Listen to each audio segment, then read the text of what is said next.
Puma GTB fez história no Brasil, como a gente viu na primeira matéria, ele está ali atrás, aliás.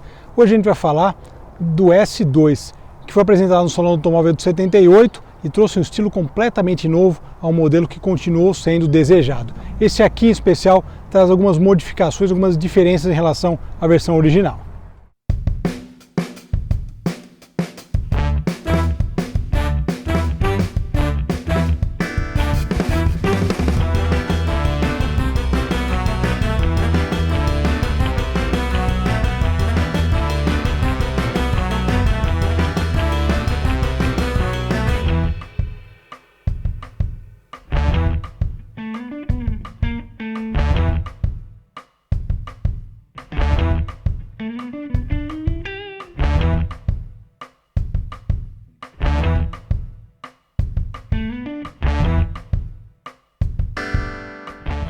Muito bem, o Salão do Automóvel de 78 trouxe várias novidades, né?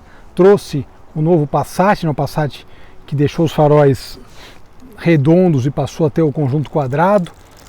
E no stand da Puma, uma das novidades era esse aqui, que chamou muita atenção na época, o GTB S2. Olha só que bacana.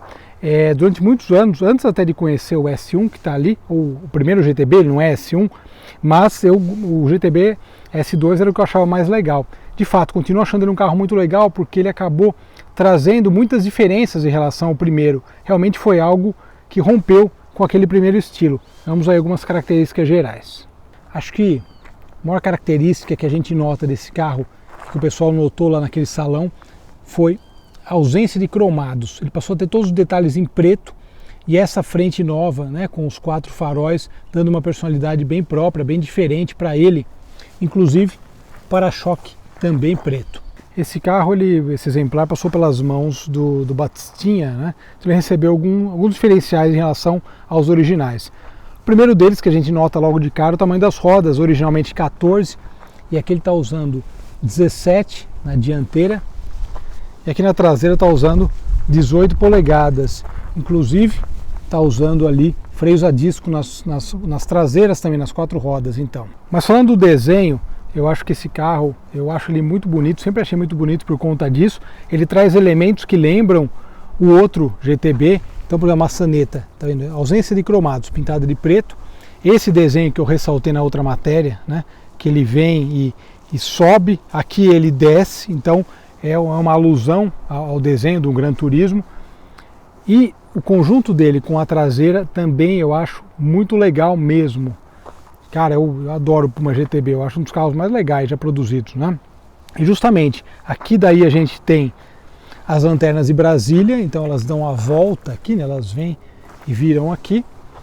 E o porta-malas perdeu aquele charme da abertura por dentro, né? Vale ressaltar isso também. E aqui, GTB S2 para identificar a nova geração. Uma coisa que continuou muito bem feita foi a parte interna, a parte de acabamento.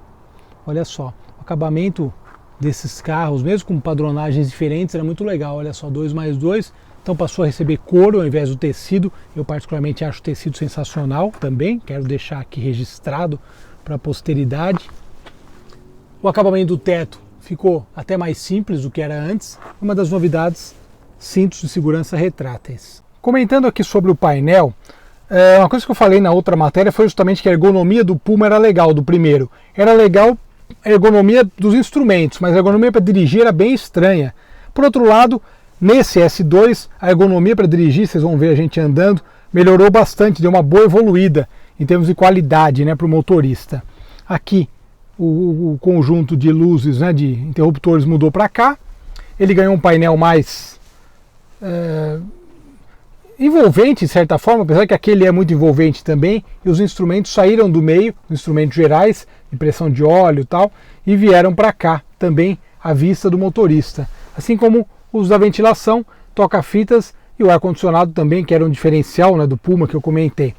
Esse carro recebeu algumas coisas a mais, entre elas o câmbio de 5 velocidades, né, 5 marchas, a alavanca de câmbio da Hurst, bonitona a alavanca, e o que ele trazia também, diferencial na época, era o vidro elétrico. E fechando essa primeira apresentação, nesse exemplar especial, a gente nota a diferença que nós temos aqui. O 250S, porém, recebeu uma injeção com um filtro esportivo no lugar aí do carburador de corpo duplo.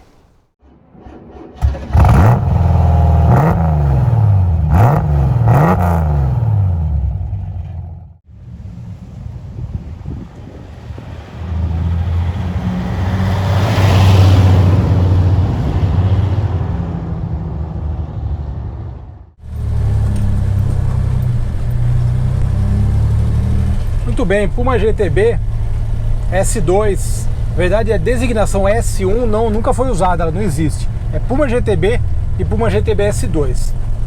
Esse, como vocês viram, ele está com algumas modificações, né? Câmbio 5 marchas, freio a disco 4 rodas, a injeção, e então ele não tem eventualmente buracos, né, de carburador, porque não tem mais carburador. Mas ele ficou baixinho aqui, tem que tomar cuidado com as lombadas. E uma coisa que vocês veem em relação à matéria anterior, né, já dá para notar só olhando para a minha posição de guiar. A ergonomia do Puma GTB para o S2 mudou radicalmente e realmente ficou muito mais bem acertada.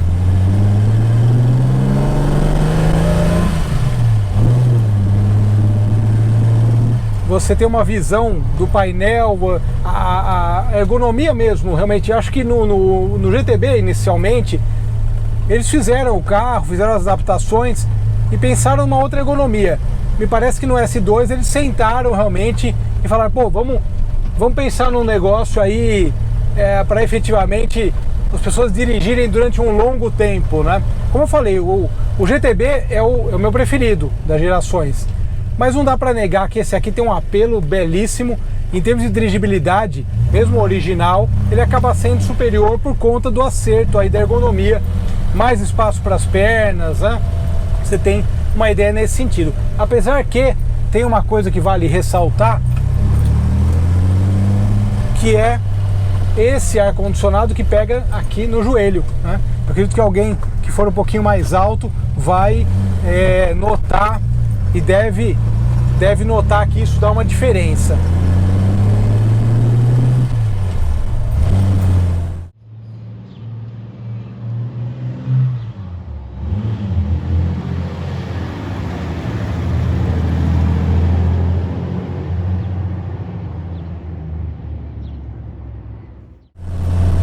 Mas é um carro muito bom de guiar, né? A gente nota que houve uma evolução, ressaltando mesmo esse não sendo um exemplar original. A gente já andou no original, tinha sido acabado de restaurar, carro belíssimo, aliás, belíssimo por sinal, muito legal mesmo. Mas a gente vê que, né, ele de uma geração para outra ele acabou realmente evoluindo, e suspensão também deu uma evoluída no sentido de acerto, né? Então a gente pode falar que ele ficou um carro mais acertado no conjunto.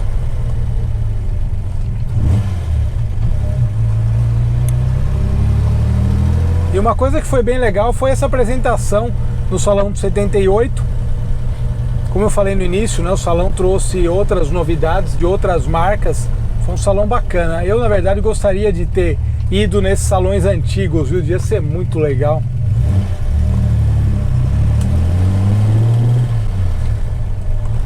Eu imagino a reação das pessoas, porque mesmo esteticamente, como eu falei dos detalhes em preto, né? Com os detalhes em preto ele já deu uma boa diferença, né, em relação ao primeiro GTB, e é notável, digamos, né? Você nota a diferença já com esse aspecto, né?